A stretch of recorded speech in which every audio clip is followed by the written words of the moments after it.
اور آخذین ما آتاہم ربہم،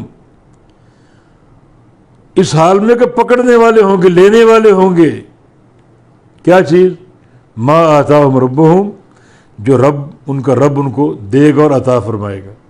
آخذین یہ منصوب ہے، حال واقع ہو رہا ہے کہ اپنے رب سے جو وہ ان کو دے گا لینے والے ہوں گے اور لیتے ہی رہیں گے، نعمتیں ہی نعمتیں، نعمتیں ہی نعمتیں، عطاء غیر مجذوذ، ایسی عطا ہوگی جس میں ایک لمحہ کے لیے تعطل نہیں آئے گا.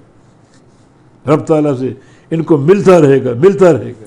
متقین کو، کفار قریش کو سمجھایا کہ کیا چاہیے تمہیں؟ وہ عذاب یا پھر یہ نعمتیں جو دائمۃ العطا ہمیشہ ملیں گی. آخذین، اور یہ متقین لوگ لینے والے ہوں گے کیا چیز؟ ما آتاہم ربہم، جو دے گا ان کو ان کا رب، اور رب دیتا رہے گا، جو چاہیں گے اللہ دے گا. کیوں دے گا؟ انہم، اگلا جملہ یہ تعلیلیہ علت بیان ہو رہی ہے. یہ باغات میں کیوں ہوں گے، چشموں میں کیوں ہوں گے، رب تعالیٰ ان کو کیوں دے گا؟ انہم کانوا قبل ذالک محسنین، یہ اس سے پہلے یعنی دنیا میں محسن تھے. محسن حسن سے، خوبصورت اور اچھے عمل کرنے والے، اچھے عمل کرنے والے.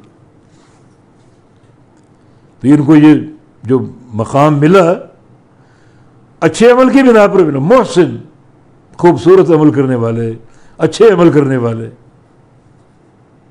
اچھا عمل کیا ہے؟ جو نبی علیہ السلام کی سنت کے مطابق ہو، وہ اچھا عمل. اور جو عمل آپ کی سنت سے ہٹ کر ہے، وہ چاہے آپ ہیروں جواہرات سے مرصع کر کے لے آئیں، وہ اچھا عمل نہیں، برا عمل ہے، وہ جوتے کے نوک کے قابل ہے.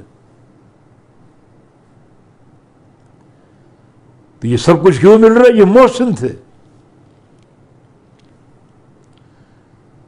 تو محسن ہو کر جاؤ. نبی علیہ السلام کی جنازے کی دعا، بہت سی دعائیں، ان میں سے ایک دعا یہ بھی، اللہم ان کان محسنا فزد فی حسناتی وان کان مسیئا فتجاوز عنہ.